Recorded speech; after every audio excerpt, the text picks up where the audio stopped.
Operation सिंदूर की सफलता के बाद से राष्ट्र के रक्षकों के लिए एक बड़ी सौगात सामने आई है।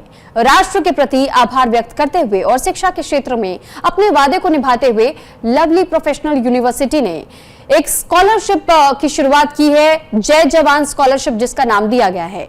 इसकी शुरुआत एलपीयू की ओर से की गई है। इस स्कॉलरशिप के तहत देश के 22 लाख सक्रिय रक्षा और अर्धसैनिक बलों के जवानों को एलपीयू के ऑनलाइन प्रोग्राम्स में 100% तक ट्यूशन फीस माफ की जाएगी। इन्हीं तमाम मुद्दों पर न्यूज इंडिया संवाददाता पंकज वानखेड़े ने लवली प्रोफेशनल यूनिवर्सिटी के फाउंडर और राज्यसभा सांसद अशोक मित्तल से खास बातचीत की है। आपको दिखाते और सुनवाते। और राज्यसभा सांसद अशोक मित्तल ने एक इनिशिएटिव लिया है कि जिस तरह से जो ऑपरेशन सिंदूर की सफलता के बाद से तमाम देश भर के जवान और पैरामिलिट्री फोर्सेस से उनको स्कॉलरशिप देने की बात कही है। इसी मुद्दे में बात करने के लिए हमारे साथ मौजूद है राज्यसभा सांसद अशोक मित्तल जी है। सर, क्या इनिशिएटिव लिया है आपने और किस तरह से तमाम जवानों तक ये स्कॉलरशिप पहुंचेगा? देखिए, जो पहलगाम में हमारे 26 भारतीयों की हत्या हुई पाकिस्तान द्वारा भेजे गए उग्रवादियों के द्वारा, और भारत सरकार ने उसके एवज में 7 मई को ऑपरेशन सिंदूर शुरुआत किया और उग्रवादियों के सभी ठिकानों को ध्वस्त किया। और इस सब में जो सबसे बड़ा योगदान रहा है वो हमारे 15 लाख फौजी भाइयों का, चाहे वो आर्मी थी, चाहे वो नेवी थी, चाहे वो एयरफोर्स थी, और 7 लाख पैरामिलिट्री फोर्सेस के जो हमारे भाई हैं, ऑफिसर्स हैं, उनका। तो उनको देश पूरा धन्यवाद कर रहा है।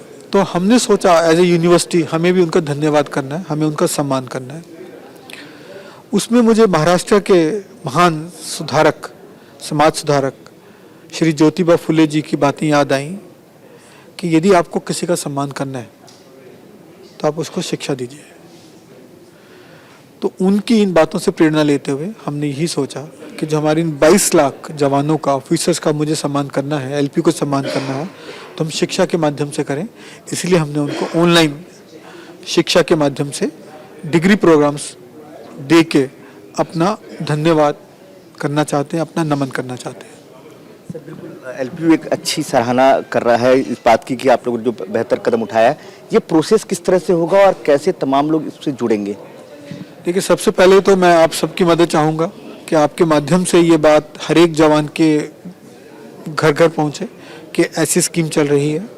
और तरीके से भी हम मदद लेंगे। हम डिफेंस मिनिस्ट्री से, होम मिनिस्ट्री से मदद लेते हुए भी आगे बढ़ना चाहेंगे।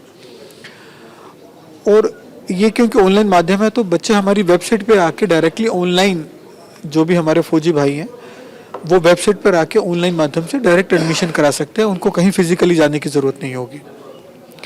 पढ़ाई भी ऑनलाइन मोड से होगी, चाहे वो सियाचिन के पहाड़ों पर हो, चाहे वो पनडुब्बी में महासागर में हो, चाहे वो रेगिस्तान के इलाकों में हो, चाहे वो जंगलों में हो, वो कहीं भी रह के पढ़ सकते हैं। उनको फिजिकली आने की कोई ज़रूरत नहीं है और अपनी शिक्षा जारी रख सकते हैं। एग्ज़ाम भी ऐसे ही दे सकते हैं। तो वो हम चीज़ें उनको डिटेल में बताएंगे जो वो हमें ज्वाइन करना चाहेंगे या करेंगे, और एग्ज़ाम भी इसी माध्यम से होंगे। और मुझे नहीं लगता कि उनको किसी तरीके की कोई असुविधा होगी इसको जारी रखने में।